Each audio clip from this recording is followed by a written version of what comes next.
e 5 dentre elas eram prudentes, e 5 loucas.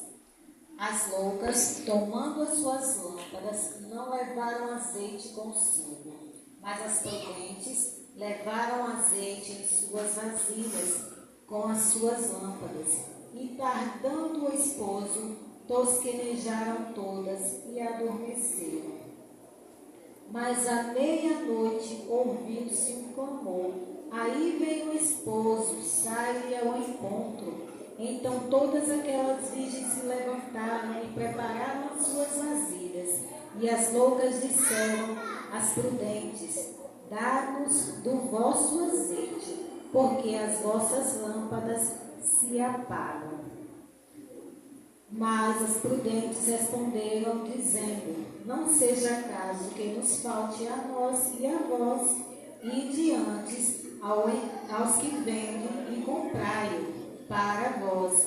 E tendo elas ido comprá-lo, chegou o esposo, e as que estavam preparadas estavam com ele para as bodas. Entraram com eles para as bodas, e fechou-se a porta. E depois chegaram também as virgens loucas, dizendo: Senhor, Senhor, abre-nos a porta. Ele respondendo disse: em verdade vos digo que não vos conheço. Vigiai, pois, porque não sabeis o dia nem a hora em que o Filho do Homem há de vir. Aqui fala sobre uma parábola escatológica, que fala sobre o fim dos tempos, sobre a vinda de Jesus Cristo. No livro de Mateus, capítulo 24 e 25, vai falar sobre o sermão profético de Jesus, no Monte das Oliveiras. E no capítulo 24 fala das coisas que iam acontecer nos últimos tempos, antes da vinda de Jesus, como o princípio das dores, a grande tribulação e a vinda do Filho do Homem. E por fim, as parábolas escatológicas, que falam sobre o fim dos tempos, o fim das coisas. E, dando continuidade nas parábolas, no capítulo 25 vai falar sobre a parábola das 10 virgens, que fala sobre o casamento de Jesus Cristo no tempo dele em Israel. Ele fez essa analogia porque acontecia esse casamento dessa forma na época dele. Então, o casamento na época de Jesus tinha 3 estágios. O primeiro era o contrato de casamento, que era feito entre os pais dos noivos, Então, ele fazia esse contrato formal para ter garantias, tanto para o noivo quanto para a noiva. E a gente tirando para o nosso lado, Jesus, o nosso Deus eterno, ele fez esse contrato também de casamento conosco, através do nosso Senhor Jesus Cristo. Jesus Cristo veio aqui na terra, morreu, se sacrificou, tudo isso para que a gente pudesse ter direito a esse contrato que o nosso Deus fez por nós, de um dia a gente poder morar na eternidade com Ele. Então Jesus se sacrificou e Ele derramou seu sangue naquela cruz. Tudo isso para que um dia Ele viesse buscar a sua noiva, a sua igreja, as prudentes, aquelas que estão preparadas. E o segundo estágio fala sobre o noivado, que seguia-se na casa da noiva, era realizado na casa da noiva. Então, era feita promessas mútuas entre eles, entre os pais das noivas, entre o noivo fazer promessa para a sua noiva, e ele também levava presentes para a sua noiva. E Jesus nos prometeu, quando a gente recebeu a Cristo como Senhor e Salvador, Ele nos fez promessas gloriosas, de que um dia Ele ia voltar para nos buscar, de que Ele faria morada para nós na eternidade e de que Ele estaria conosco todos os dias até a consumação dos séculos. Então a gente não está aqui em vão, a gente não está aqui à toa. O nosso Jesus Cristo está do nosso lado. Por mais que sejam difíceis as lutas, né? Jesus está conosco. Ele luta as nossas batalhas conosco. Ele sofreu para que nós também, para sentir o que nós também sentimos. Ele sentiu todas as dores que nós sentimos, né? Todos os sofrimentos. Lá em Isaías fala que ele era um homem de dores. E também aqui fala que ele deu presentes, né? A sua noiva. E o presente que ele deu foi o Espírito Santo de Deus. Quando nós recebemos a Cristo, o Espírito Santo passa a habitar em nosso coração. Ele vem e nos preenche da presença de Deus. E quando nós somos preenchidos da presença dele, nós somos totalmente transformados. Não tem como receber a Cristo, viver para Cristo e ter a vida da mesma forma, viver da mesma forma. E lá no livro de João, capítulo 16, versículo 7, fala que para o Espírito Santo ter vindo aqui para a terra, Jesus precisou ir, né? Ele foi assunto ao céu. Então ele nos trouxe, nos deu esse presente maravilhoso, que é o Espírito Santo. Que ele vai nos convencer sempre dos nossos pecados, ele vai sempre nos convencer sempre das nossas falhas e dos nossos erros. Por isso, quando nós estamos na presença de Deus, quando nós erramos e falhamos, o Espírito Santo vai sempre nos incomodar. Não tem como dizer que é filho de Deus, que é cristão, que vive na igreja e não tem uma vida transformada, nem incomodada pelo Espírito Santo. E também vai nos incomodar a buscar mais de Deus, né? Ele vai colocar no nosso coração para que a gente busque mais e mais a conhecer o nosso Mestre, o nosso amado Jesus Cristo, amém? E o terceiro estágio fala sobre o casamento, né? Propriamente dito aqui na festa, que é a boda dos cordeiros, no qual o noivo, acompanhado de seus amigos, buscava a noiva na casa de seu pai e a levava em cortejo de volta para sua casa, onde se fazia a festa de casamento. Então a gente vê aqui que o casamento para Deus é algo muito importante. Deus não fez o casamento para ser desfeito por qualquer coisa, né? Deus não fez o casamento para ser uma coisa banal. A gente vê na Bíblia, quem lê Bíblia e sabe, eu creio que a igreja aqui lê Bíblia, né? Porque vocês têm uma missionária que sempre faz isso. Ela sempre incentiva vocês a estarem lendo a Bíblia para isso, para que vocês descubram a verdade e sejam libertos. Ela sempre fez isso comigo e eu dou graças a Deus por isso. Então fala aqui,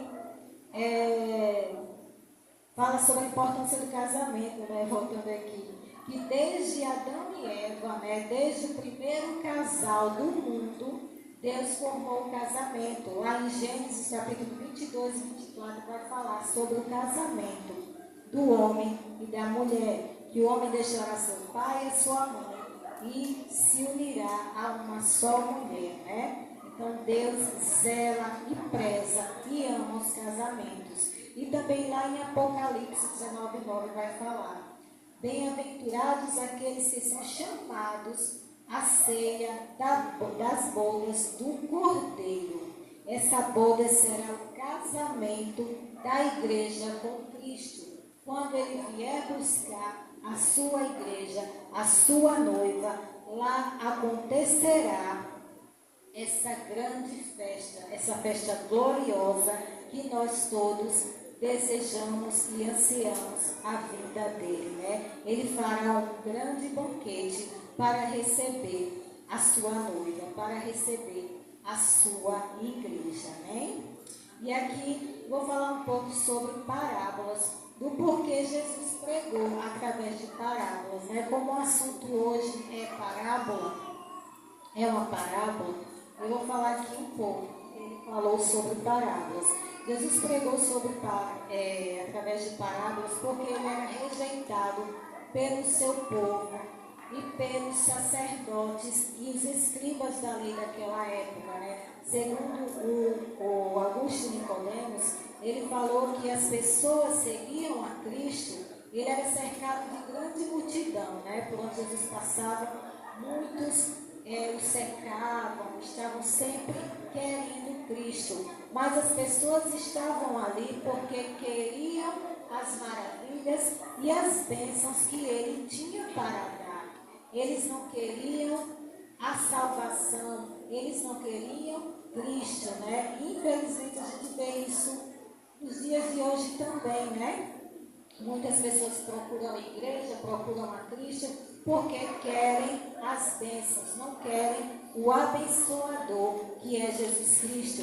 E ele veio para o mundo, não foi só para trazer bênçãos, ele veio para trazer a salvação. Ele morreu naquela cruz, não foi para nos dar riquezas e bens materiais, ele veio nos dar riquezas na eternidade.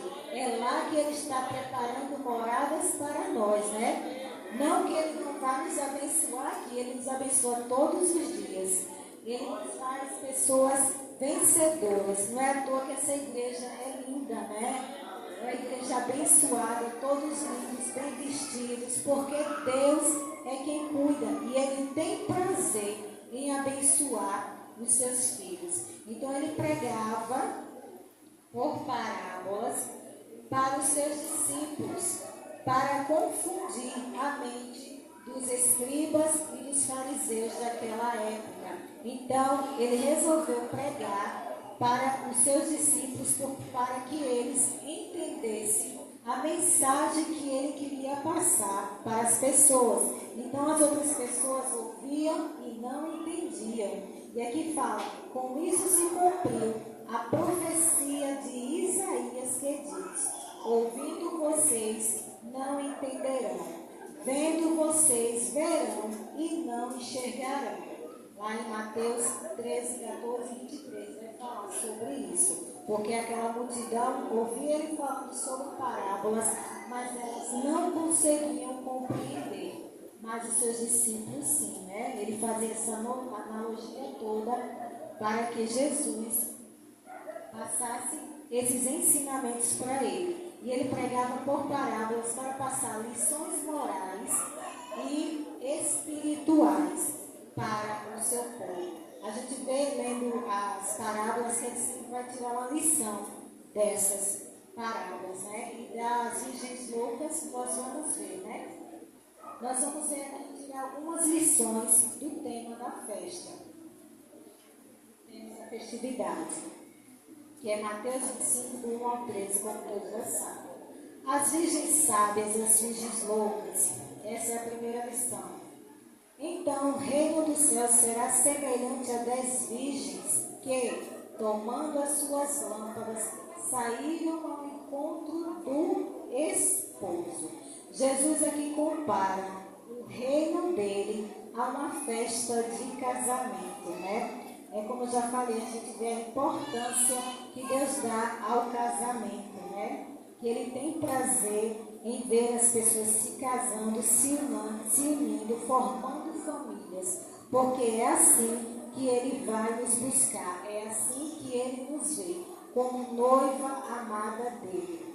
Aqui fala das virgens loucas e prudentes. As virgens são a igreja de Cristo, são todas as pessoas que aceitaram a Cristo como Senhor e Salvador e têm as suas vidas à espera de Cristo. Até as loucas estão esperando, né? Mas somente os prudentes, como a gente vai ver, herdarão o reino dos céus. Porque Deus fez o casamento para que o homem e a mulher vivessem unidos. E também uma coisa bem interessante que a gente fala, né? Quando a gente está namorando, tendo a nossa vida conjugal aqui na terra, a nossa vida terrena, a gente quer passar o máximo de tempo possível com o nosso namorado, com o nosso noivo, né? Para poder conhecê-lo, né? Para ter intimidade com ele. E é assim que Deus quer de nós.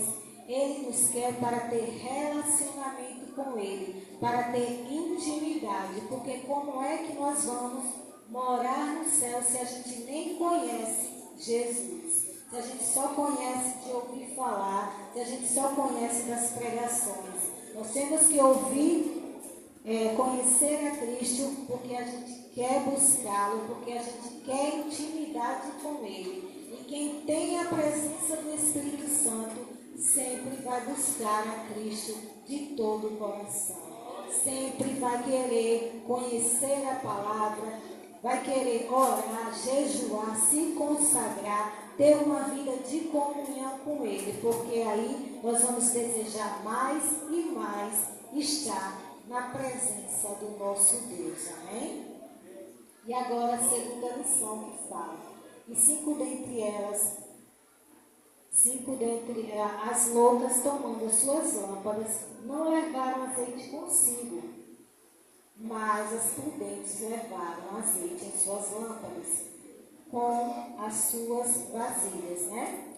Então aqui fala que todas elas saíram ao encontro do noivo para encontrá-lo e elas tinham que levar as suas reservas, né? Infelizmente as loucas não levaram, só as prudentes. Por que só as prudentes levaram?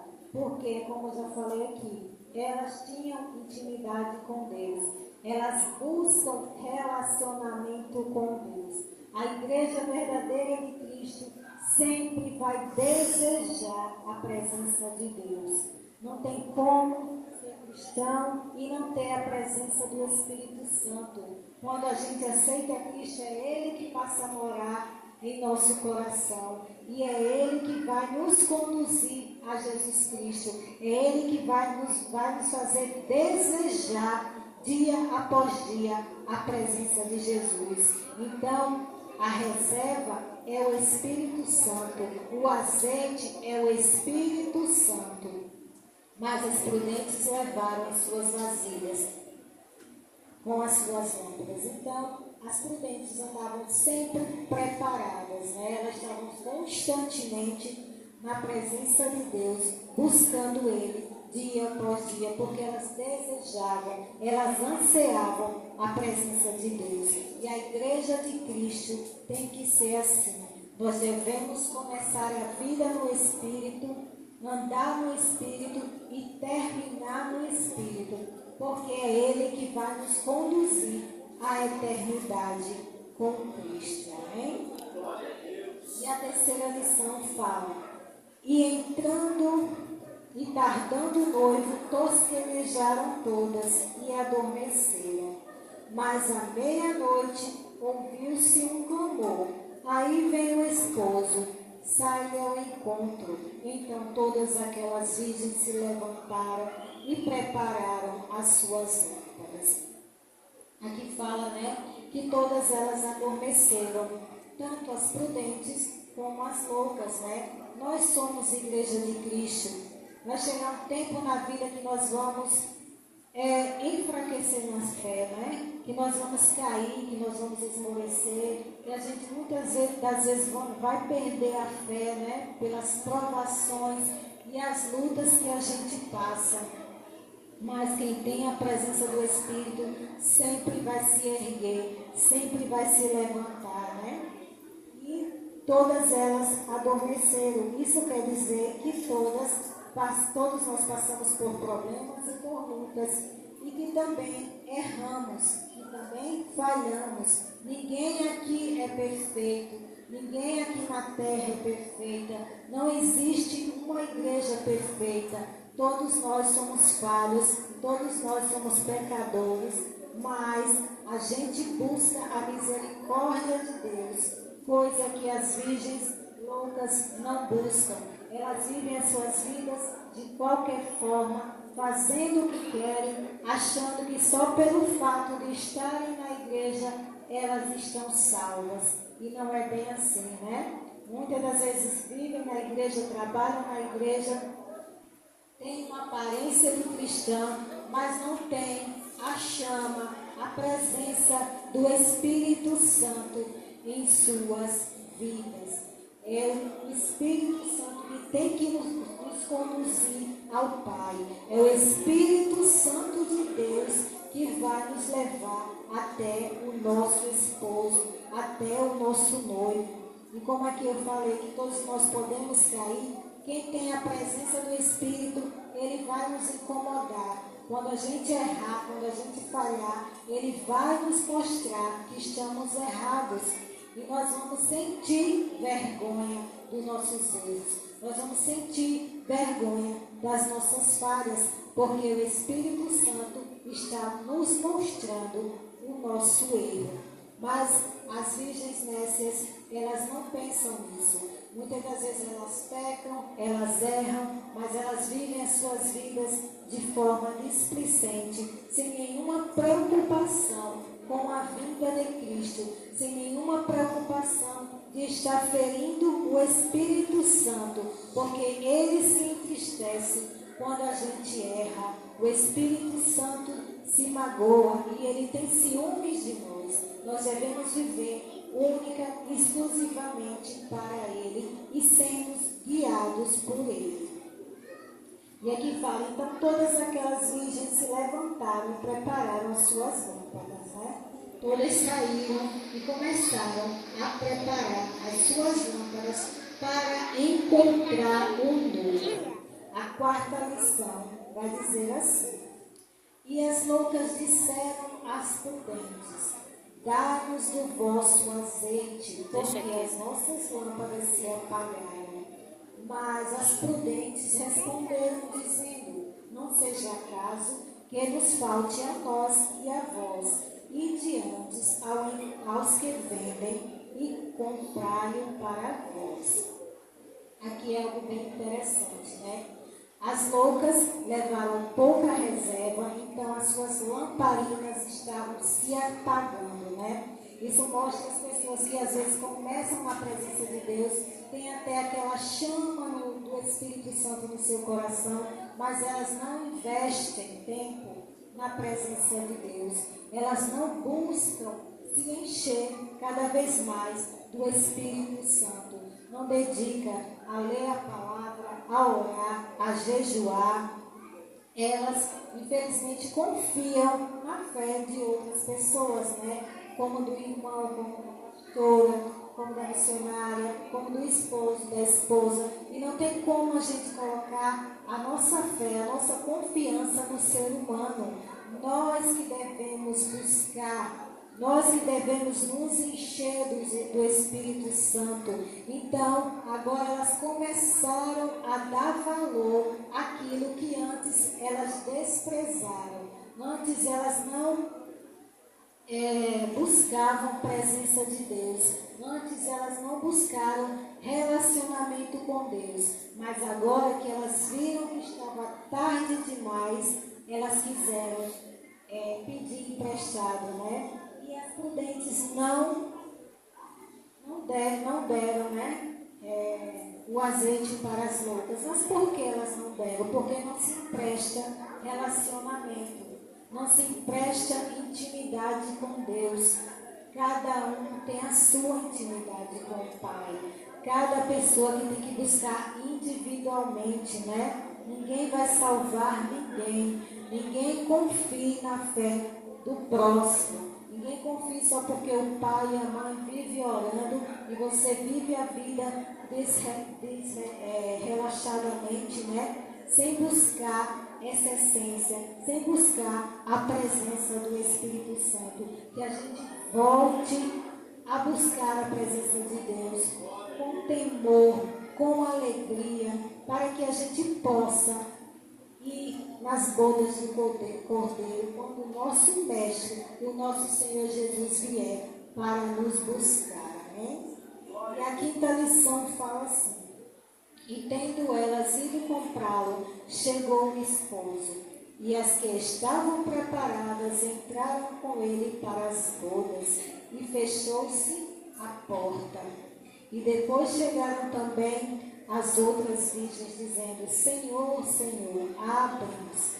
E ele respondendo disse-lhes: em verdade vos digo que não vos conheço. Então, como eu já falei, elas foram querer se preparar de última hora. E não tem como a gente se preparar de última hora. A nossa vida com Deus, com o Espírito Santo, é constante. É quando nós conhecemos a Cristo e viver a vida esperando a Cristo, e quando Ele voltar, nós estarmos preparados para ir com Ele para a eternidade. Então, quando Jesus voltou, quando aconteceu o arrebatamento, as que estavam preparadas entraram com Ele para as bodas do Cordeiro. Aleluia. Quem está preparado para Cristo irá entrar com Ele, vai ceiar com Ele, vai participar dessa grande festa gloriosa que o nosso Senhor Jesus Cristo está preparando para todos aqueles que o receberam e rejeitaram as suas vidas, rejeitaram a sua carne, rejeitaram o pecado, se santificaram para viver para Ele. Amém? E depois chegaram também as outras virgens dizendo: Senhor, Senhor, abre-nos. E ele disse: em verdade vos digo que não vos conheço. Por que o Senhor Jesus Cristo não as conhecia? Porque ele não tinha intimidade com elas. Elas não buscavam intimidade com Ele. Elas não passavam tempo com o nosso Deus. Vivem a vida preenchendo o dia com tantas e tantas coisas, mas não ganham tempo buscando a presença de Deus. Se a gente tem um tempo muito corrido, com trabalho, com escola, com casa, com faculdade, a gente tem que tirar nem que seja uma hora do nosso dia para se dedicar a Deus, porque a gente não só é crente na igreja, nós somos crentes fora dela, é fora da igreja que nós vamos mostrar que quem somos cristãos verdadeiros em Cristo Jesus.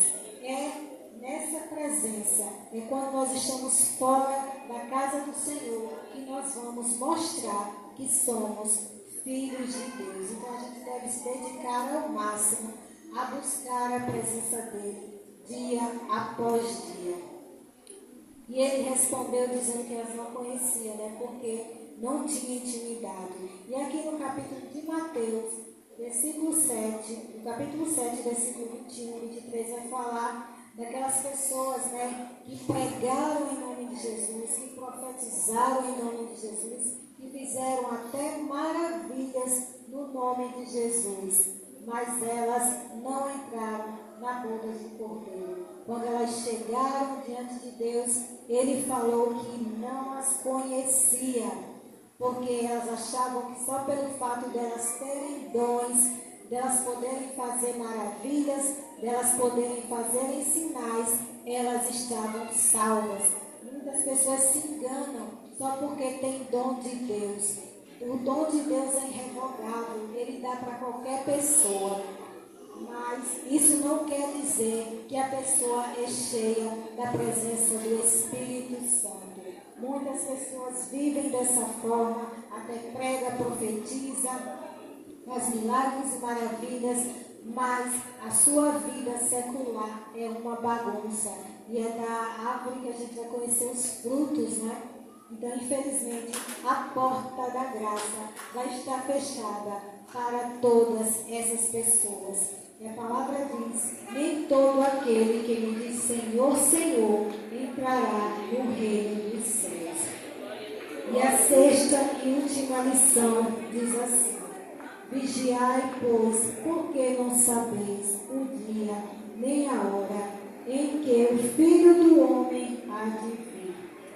Como nos tempos de Noé, devemos estar vigilantes enquanto a porta da graça está aberta. No tempo de Noé, né, ele passou anos e anos, né, mais ou menos 100 anos, construindo a arca e avisando ao povo que Jesus que ia acontecer um dilúvio, né? E as pessoas não acreditavam, as pessoas o chamavam de louco.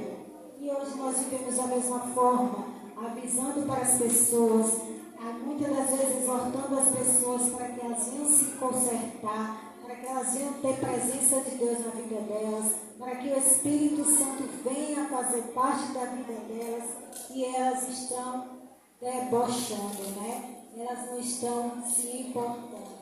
Mas enquanto a porta da graça estiver aberta, ainda há esperança, né? Porque, como falou aqui, quando Jesus veio e pegou as suas virgens prudentes, a porta se fechou e não se abriu mais. No tempo de Noé aconteceu a mesma coisa. Quando Noé construiu toda a arca e a família dele foi para dentro, a porta da arca se fechou e não se abriu mais. E não somos nós que fechamos, é o próprio Deus. Porque se fôssemos nós iríamos ter pena e acabar abrindo a porta. Mas Deus, Ele é soberano e Ele conhece o coração de todas as pessoas. Então que nós estejamos vigilantes e atentos, porque a vinda do Senhor está cada dia mais próxima. Pode ser agora, pode ser amanhã. Seria uma maravilha se fosse agora, né? Se Jesus voltasse e nos levasse para a eternidade. Porque quem não está ligado às coisas do mundo vai desejar a presença de Deus, vai ansiar a presença dele, vai querer que ele volte o mais rápido possível. E eu vou terminar aqui com uma frase do Hernandes Dias Lopes, que ele diz assim: Jesus voltará certamente, brevemente, pessoalmente, visivelmente, audivelmente, inesperadamente, repentinamente, inexplicavelmente, gloriosamente, mas não sabemos o dia e nem a hora. Precisamos viver na ponta dos pés, aguardando ansiosamente a sua vinda. Precisamos estar prontos quando a trombeta soar, proclamando: eis o noivo, sai ao seu encontro. Amém? Eu agradeço a oportunidade em nome de Jesus. Que Deus abençoe a todos.